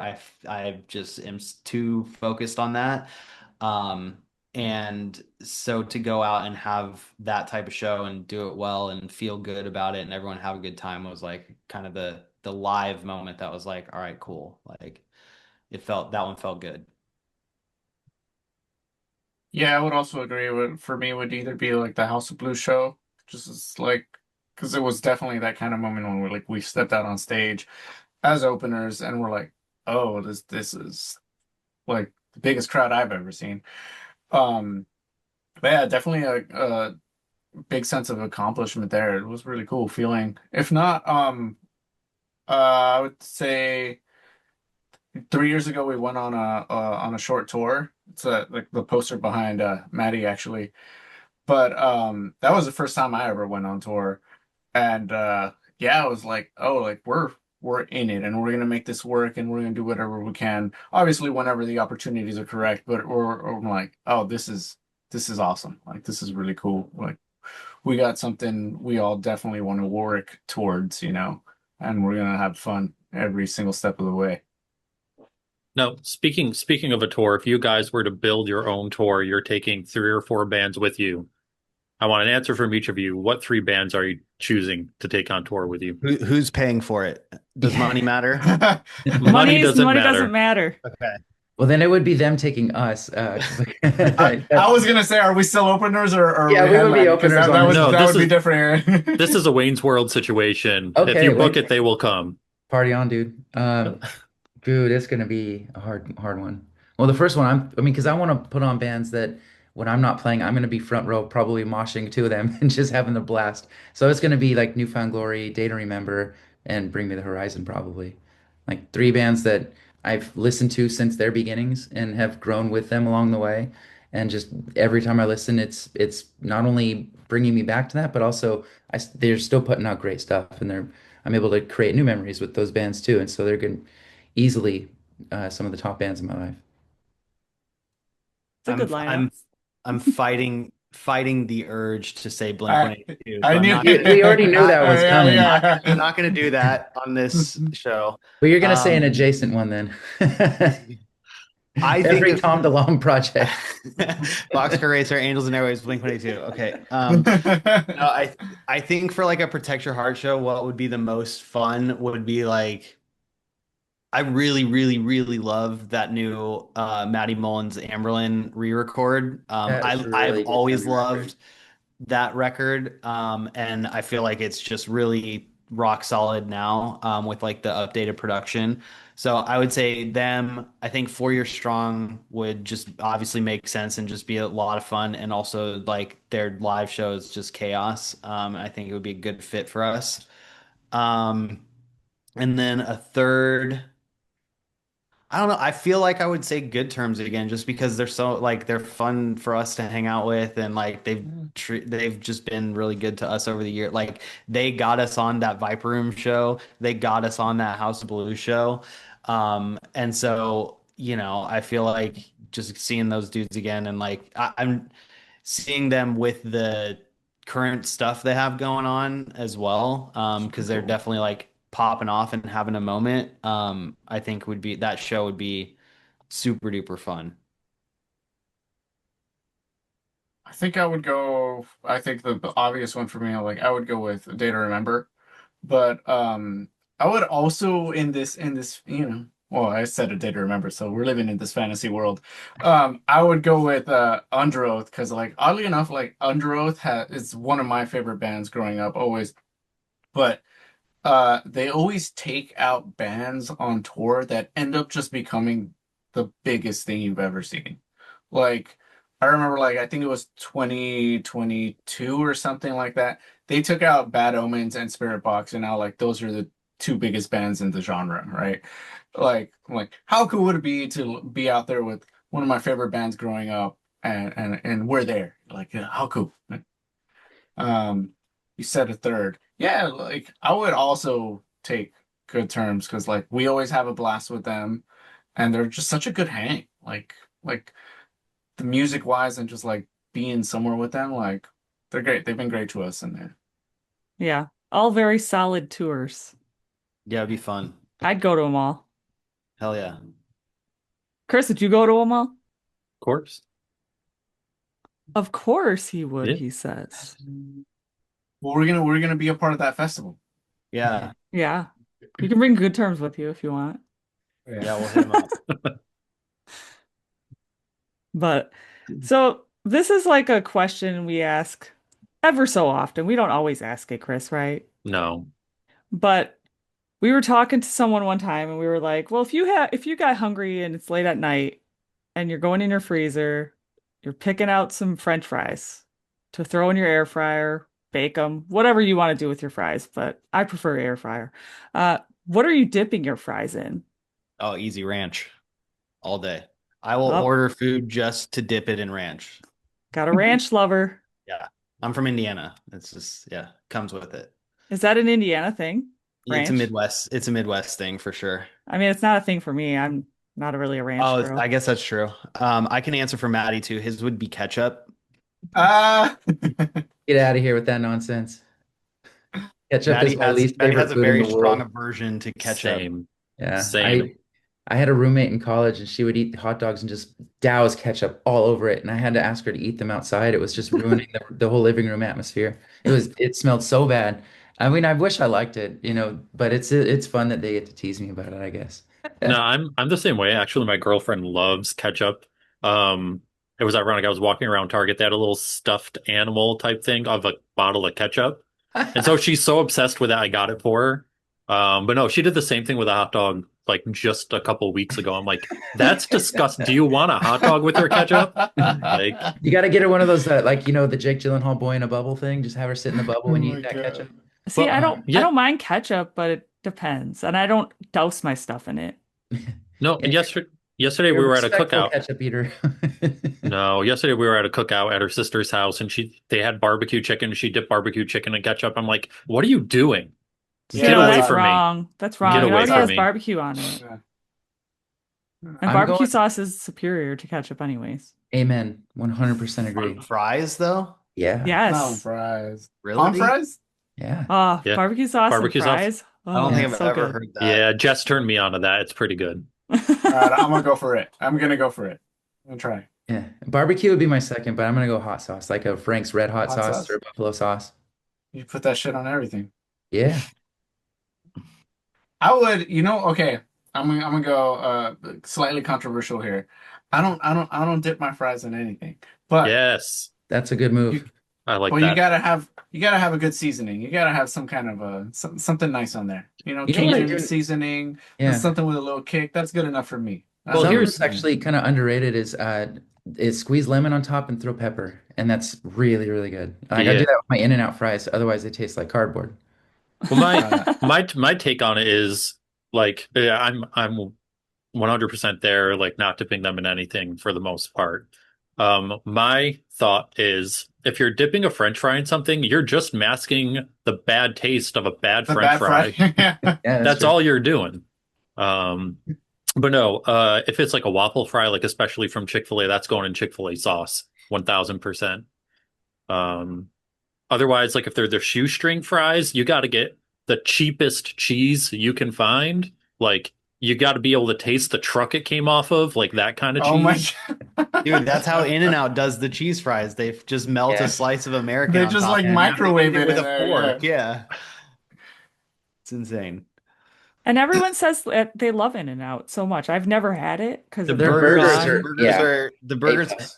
You can get a very good burger and like be full for like most of the day for like $7 or something. Like that is the in the good fast cheap triangle they like knock it out of the park on the burgers, but the fries really do depend on the location you're at first and foremost, but generally speaking are under seasoned and not crispy enough and just like they're like C tier McDonald's fries, basically. Oh, the best combo is get your burger at In-N-Out, go to McDonald's, get those fries, and now you have a real meal. But No, like I thought you liked the Five Guys ones. they are very good, but Oh, that's Five also just Guys The because fries. Five Guys yeah. fries are the best fries for Fresh Oh, me. fresh yeah. cut fries in general Yeah. are Last always Dude, I time went great. Kean and I to went to In-N-Out, I got my burger, and while they were making it, I Yeah, got some he fries elsewhere disappeared. and I'm came sitting at back. a I was table by gone for like myself. I'm 20 like, minutes. where did you go? And He's he like, comes "What's wrong back with with you?" a big greasy bag of Five Guys fries. I'm like, Yeah. oh, all Those right. are the ones. Those are the What ones. what's like the worst cut of fry in your opinion?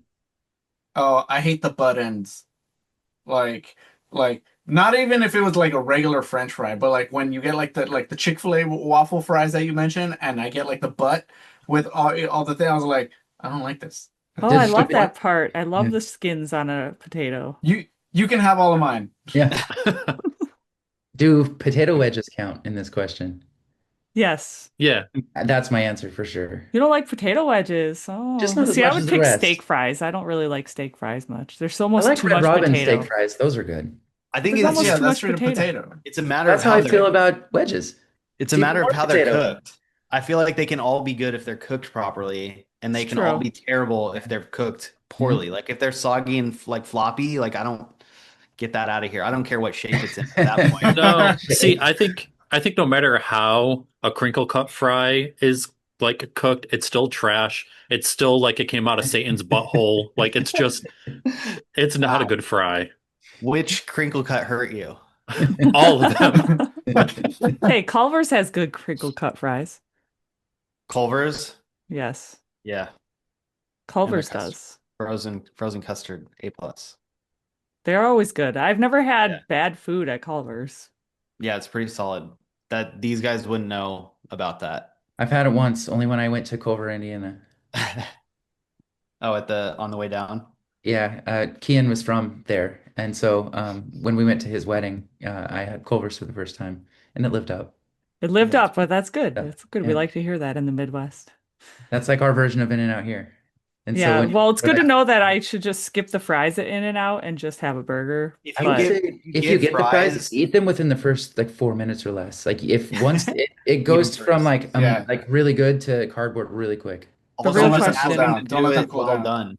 the Just real ask them to question cook is, them does well done. In-N-Out offer a gluten-free bun? Protein style, Yeah, that's what I get. No bun at all. Lettuce Ah, wrap. okay. Yeah.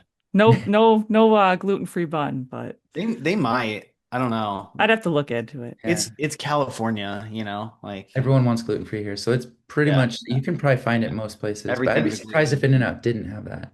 Yeah. Well, I'll Now, find out at some point. Yeah, you will. do you guys have any like interesting food combos that like maybe gross other people out? Like one of the things that we found is like mustard on a banana. Oh, And oh, if I go to McDonald's and I get a quarter pounder with cheese, I will dip it in the sweet and sour sauce. oh. Everyone The thinks that's McDonald's weird, sweet but and sour sauce is great on fries, Well, actually. I don't know if I you've done think that. Yeah. we got to call back that mustard on a banana thing. I think that's pretty much going to be as That's far as straight the to pendulum jail. goes. That caught your attention real fast. You're like, hold up. Yeah, Yeah, hold up. straight to jail. it was on a Do YouTube not video that I pass go. watched, and he was like, "It's not that bad," and I was like, There's no way it's not that bad. If you don't overdo the mustard, it kind of cancels each other out, like toothpaste amount. You know what I mean? Like pea I'd rather size. eat toothpaste. But we had a Yeah. band from Germany on, and they recreated it, and one of them like just poured the mustard on, and he seemed to love it. Oh God. Well, That's I think horrible. mustard is a staple there. A little I bit have more one that Yeah. will here. really offend Matt. When I was growing up, I would only eat mac and cheese with ketchup on it. Get out of here. That's disgusting, dude. That's like putting ketchup on your eggs. No thanks. Yeah, yeah, I no, no, used to no. do that too. Kids did things when they were kids. Do you still do it? Yeah. No, I don't eat mac and cheese. I try not to eat carbs and sugar in general anymore. He So graduated to Dunkaroos. He's on Dunkaroos and grown ketchup. up, grown up Dunkaroos right were before great. our eyes. They were awesome back in the day, though. I'll give that. And Yeah, In-N-Out does not have a gluten-free bun. in my Boo. old age, Oh. I've turned into like a super duper straight edge, which is, I'll just bring my own gluten-free bun. That's the way to go. Yeah. But yeah, no, the mustard on a banana, I was a no on that one. dude, that's It's gonna be a insane. no-go. Yeah. We might have to Okay. reconsider our friendship. You Yeah. know, Do you know? if you bring that into my home. It just reminds me of the Parks and Rec. You undercook fish, straight to jail. Overcook Straight to chicken, jail. straight to jail. Like that's kind of what it reminds me of. You're going straight to jail, Chris. Yeah. Darn. So, another question that we don't ask terribly often, but it came up a while ago now, I think when we were interviewing the home team. Let's say, I kind of likened the sound a little bit to a mixture of Bird in a Day and Issues. If you had to describe the sound of Protect Your Heart to a random 80-year-old grandma on the street, how are you describing your sound? Oh Well, man. she would probably say, "Who is state champs? Who do you sound like? Did you win something?" But anyway, dumb joke aside, I would probably say state champs would have to probably be in that mix a little bit. Because I think they write a lot of great stuff, and but Day to Remember is also in that list. I think there's some elements of theirs that we have sounded similar to. What do you think, Kean? I mean, those are the ones that every blog article ever kind of cites. They sound like Protect Your Heart, or A Day to Remember if you ordered them on Wish, you know. Yes. And I think, We're the Timu. yeah, the Timu state champs. Um, I don't know. 80-year-old grandma's not going to know who either of those bands are. So I'd just say like, the Devil's music, rock and roll, and she'd be like, okay, got it. Yeah.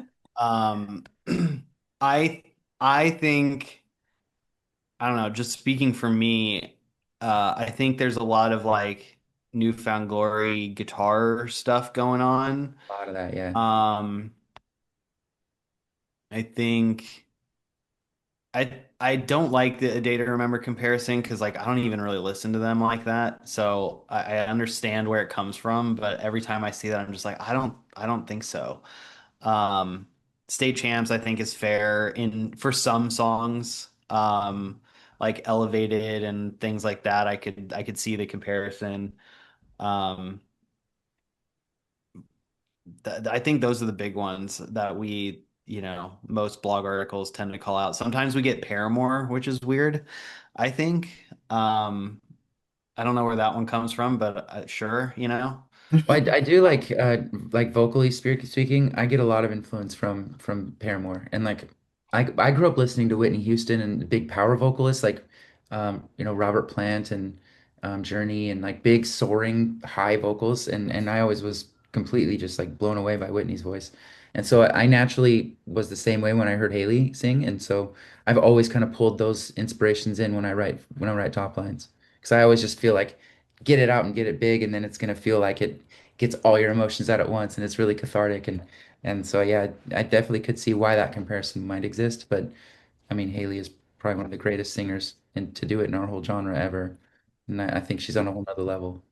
I can tell you where the band influences come from in the songwriting sense, and we've said this a bunch, but like Jake is like his favorite band is Metallica. For me, it's Blink-182. So if you find some sort of weird dude soup middle ground there, that's kind of where the guitars are coming from.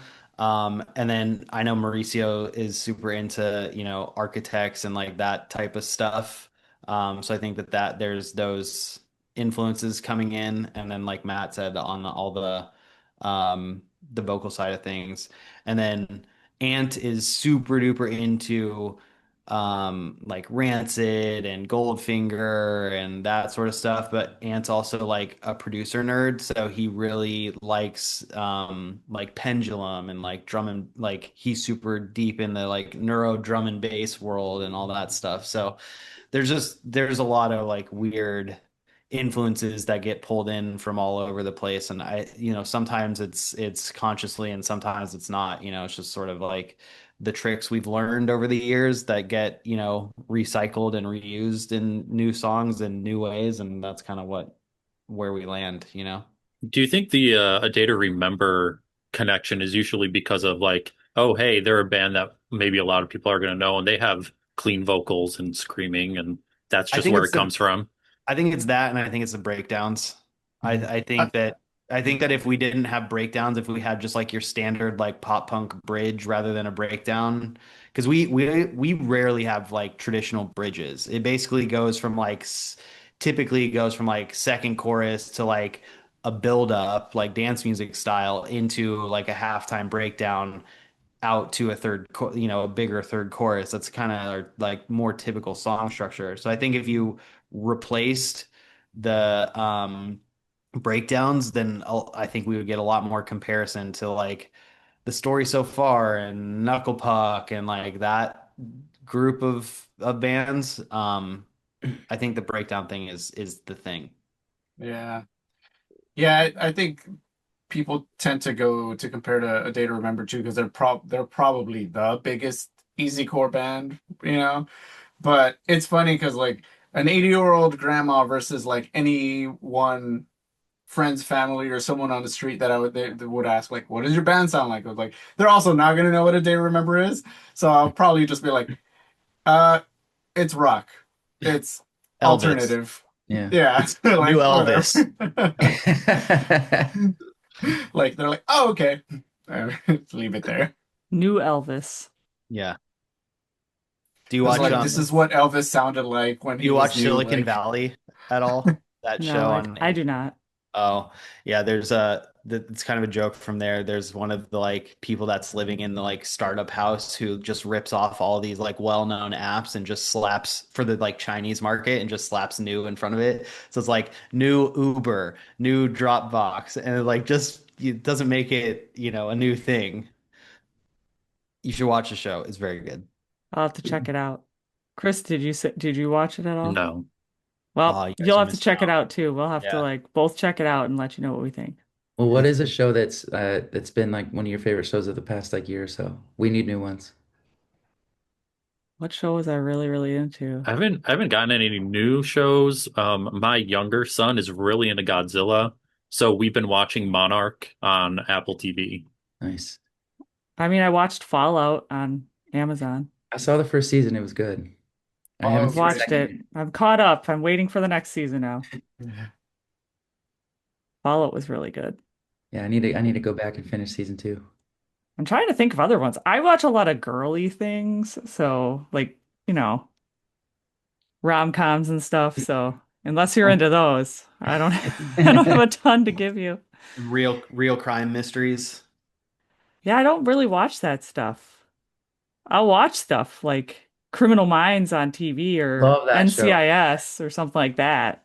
But my husband and I are really into like that Tracker show or Elsbeth. These are all TV No. shows. But give those a look Yeah. All or right. check them out.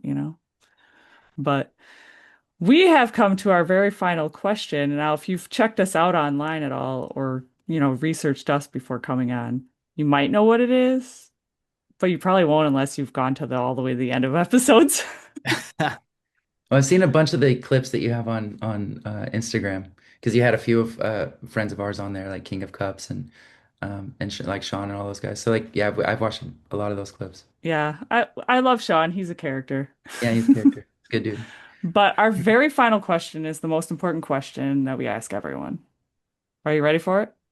Bring it. I'm building it up. What is your favorite dinosaur?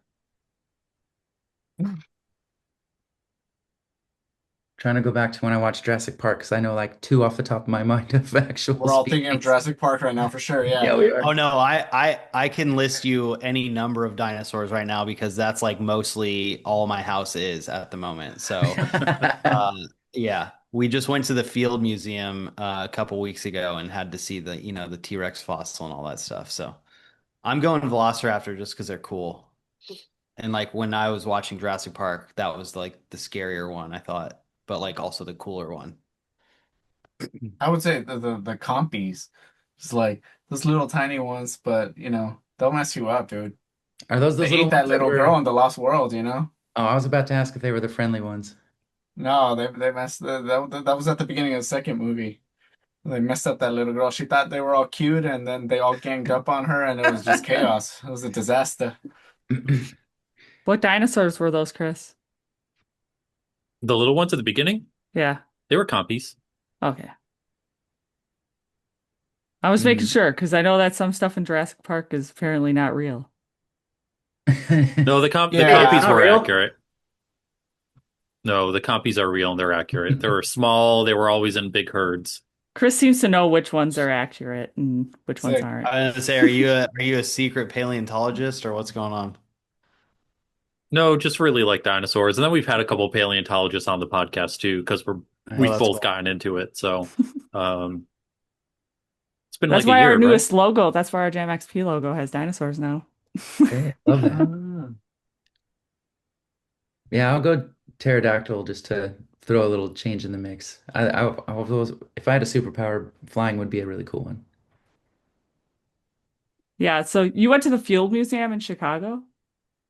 Here in LA, Oh, or okay. Natural History Museum. But yes, I have been to the Field Museum many, many times. I was gonna say you visited Sue, but Sue, you yeah, didn't visit. Do they have a yeah. Sue in LA too? No, but I have seen Sue in Chicago on more than one occasion. I was gonna say I would hope they wouldn't name the T-Rex by you the same as the T-Rex in No, no, no, Chicago. no. What was your T-Rex's name in at your Field Museum? I don't think that it has a name. No, no I'll have name. to, I'll have to look. Ah, No, they had a lot of different T-Rex fossil, like full skeleton things, all different sizes and ages and stuff. yeah. I've Yeah. only ever been to the Chicago Field Museum, so and now they're gonna have the Pokemon exhibit. The Pokemon Oh, fossil that's cool. exhibit is gonna be at Chicago. I think it already is there now. That's It's gonna be cool. there Pokemon for like a fossils? year. Yeah, it's like some Pokemon fossil museum now, and I'm like, oh man, I gotta go to that. Interesting. Yeah. Gotta go check it out. But yeah, well, that was our final question. It wasn't super hard. That was fun. Yeah. We're really happy you guys had us. Thank you. Yeah, well, thanks so much It's for fun. coming on. It's been a lot of fun chatting with you guys, learning more about the band. Chris, turned me on to you guys by sending me your song Talk, and he's like, we should have them on. And I listened and I was like, yeah, let's do it. Oh, Love yeah. that. Oh, yeah. Thank you for having us. Thank you for Yeah. having us. Yeah. And Now, putting it out there is one day there will be a festival. one Yeah. day, And most That will be importantly, a good time. thank you, Google Gemini, for sponsoring this podcast. Then send the I check, wish Google. Gemini would Yeah. sponsor this podcast That's what I'm One of saying. six. You gotta plug them. Send the check. One they're of gonna six. they're gonna the AI is gonna find this episode and notice that like You we know, mentioned you them. know what? Maybe they can fund the festival. Maybe Chris, right? There you Maybe. go. But if anyone is still with us listening here, definitely go check out Protect Your Heart on all social media and streaming platforms. 'Cause I'm